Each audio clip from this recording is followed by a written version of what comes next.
Okay, we're going to start learning about tests that we can use with series whose behavior we just don't know, but we might be able to use series whose behavior we do know to figure out whether a series whose behavior we don't know converge or diverge.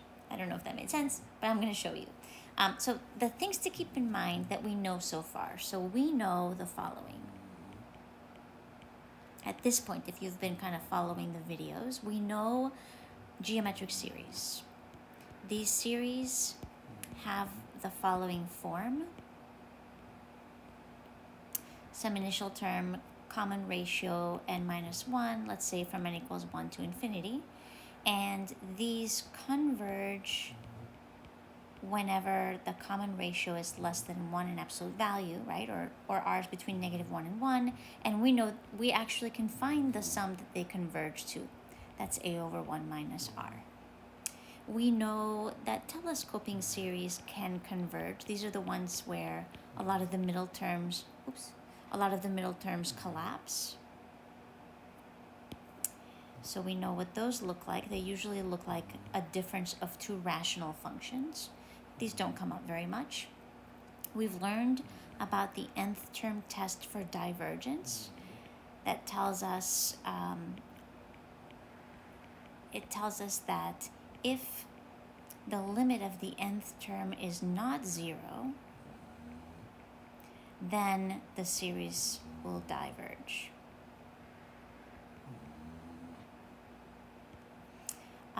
We learned about the harmonic series, which is a special kind of p-series. Harmonic series has the following form: 1 over n, and this always diverges. And finally, we have the p-series, and they are a more generalized form of the harmonic series, where n varies and p is fixed. And these converge whenever p is greater than 1 and diverge otherwise. And for this, I just kind of showed you an applet, but these are much like the p integrals. So we're going to be using the p-series a lot, the harmonic series a lot, and the geometric series a lot, so that, because we know how those behave, right? Where it's very clear what happens with those three types of series. And so we're going to explore series whose behavior we don't know and make comparisons to series whose behavior we do know, and specifically these three types. Even though harmonic is not a special type, it's just one type of p-series. So we're going to start by looking at comparison tests. So general, and these are just going to be more of a direct comparison.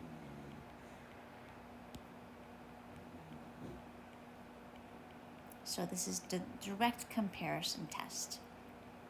And here's how it works. Let's suppose that we know, so it's a theorem, and suppose that we have three different series: a sub n, b sub n, and c sub n. And I'm not writing the index, it's understood to be there. And these series have non-negative terms. We will deal with terms that are possibly negative at a later time. So positive terms. Let's also suppose that we know that after some point, the terms in the b sub n terms are larger than the a sub n terms. And that a sub n terms are larger than c sub n. Let's suppose we have this inequality. Then we can say the following. 1. If we know that b sub n converges, and it's larger than our unknown a sub n, so let me label this, a sub n is our unknown series,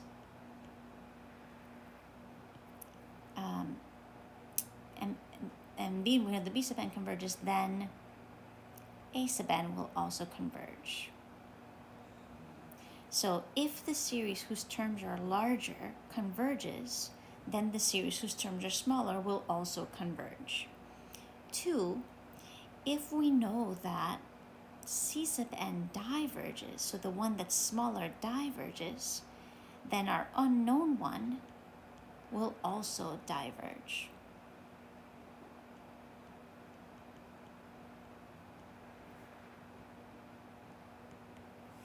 Right? That's the comparison test. Let me give you a sense of why this works the way that it does. I'll try to give you a sense. So I'm just going to try to sketch some series and show you a little bit of what's going on.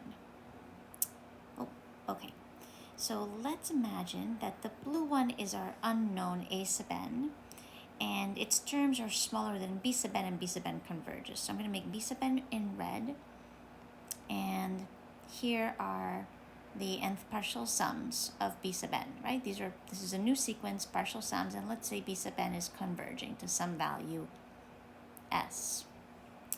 Then our A sub n, which I'm going to denote in blue, if after a certain point, if it's always smaller than B sub n, and B sub n converges, then A sub n has nowhere to go except to converge also. It might converge at a lower point, but it will also converge. So in this case, the blue is A sub n, whose behavior we don't know, and the red is B sub n, which we're saying here converges and it's larger. Alternatively, if we know that, let me sketch another little graph down here and show you what goes on when we're dealing with something larger, or something that's diverging. So now I'm going to use green to show you C sub n, which diverges. So C sub n, these are the partial sums for C sub n. Just imagine these are the partial sums for C sub n, and it's just going to get larger and larger and larger and larger.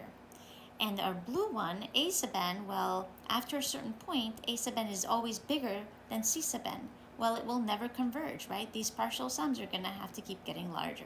So here in this case, the blue is A sub n, and the green is C sub n, right? So if I have a series that diverges, that's smaller than my unknown series, then ours will also diverge. Let's see how we might put this test to use. So let's suppose that I want, for example, to know what is the behavior of the following series. From n equals 1 to infinity, we just want to know, will this diverge or converge? We're done with the business of finding actual sums. We only did that with telescoping and geometric. Okay, so usually what we pay attention to in order to think about what we're going to compare this to is a series that has maybe the same dominant term as our given series. So I'm going to compare this to the harmonic series because I want to compare it to 1 over 5n because it looks a lot like that. And this is the harmonic series because I can factor out a 1/5, and that gives me the harmonic series from n equals 1 to infinity, 1 over n, whose behavior we know. We know this will diverge, right? The harmonic series diverges. So let's see what comparison we can make between the nth term of our series, our unknown series, and the nth term of the harmonic, which diverges. So here, because our denominator, 5n minus 1, is smaller than 5n, the fraction itself is larger. And that's the direction of that's what I want in order to make this comparison. The fraction is larger because the denominator is smaller. So the whole fraction is larger, so we have a situation like this. Up here, right, like the C sub n and A sub n. I know my C sub n is the harmonic, which diverges, so this is like C sub n. And ours, which we don't know, originally didn't know its behavior, is larger than one that diverges. So ours must also diverge, right? Because it's like the diagram that I showed up here. So therefore, our series, so I just compared nth terms, our series diverges, and here we would say by direct comparison to the harmonic series, which diverges.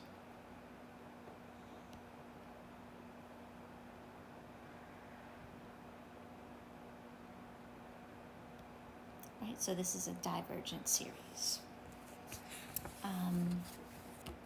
Let's try another example.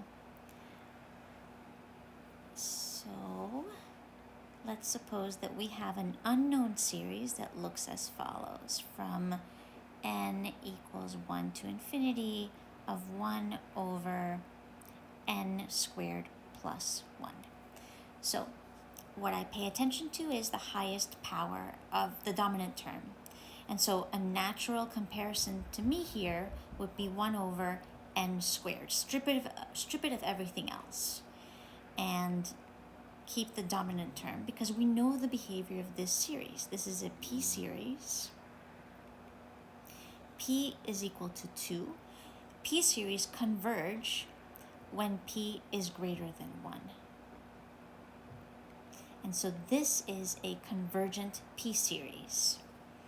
So now we need to make the comparison. How does our series, 1 over n squared plus 1, compare to this convergent p series? Well, this denominator is larger than n squared.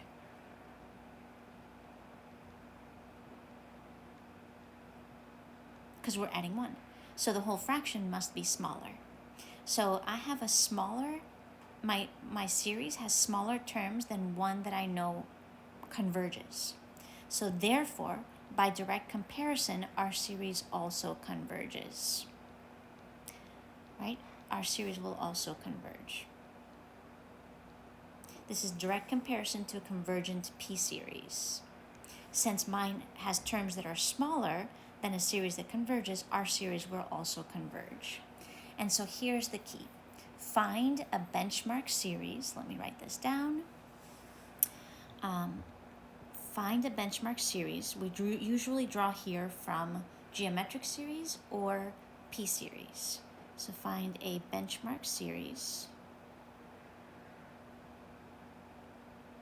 whose convergence or divergence you know.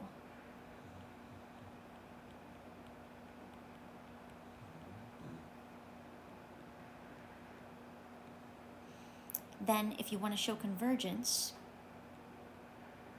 you need the direction of the inequality to go a specific way.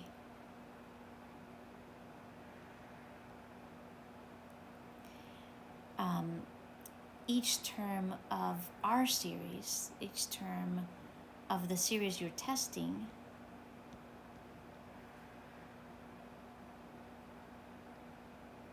must be less than or equal to each term of the series that converges.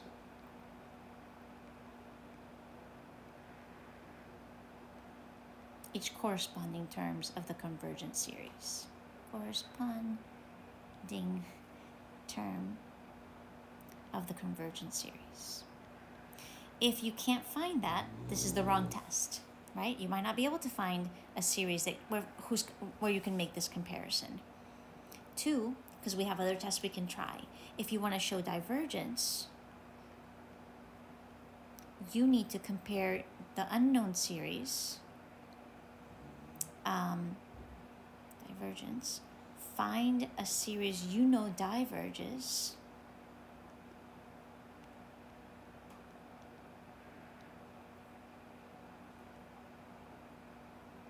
and show that each term of your series is larger.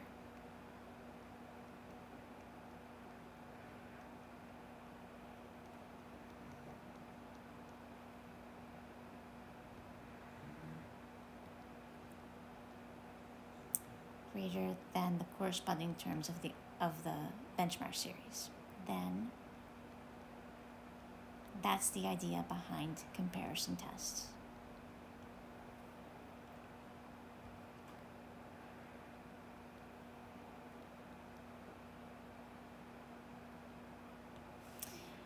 I would like to do another example, but I think that this video is getting long and then they take forever to upload. So I think that we will move to the limit comparison test in the next video, which is more useful. And I will just leave you with this. And so this is in section 9.4 in our text. So this will prepare you for 9.4 homework. along with the limit comparison test, which will be our next video.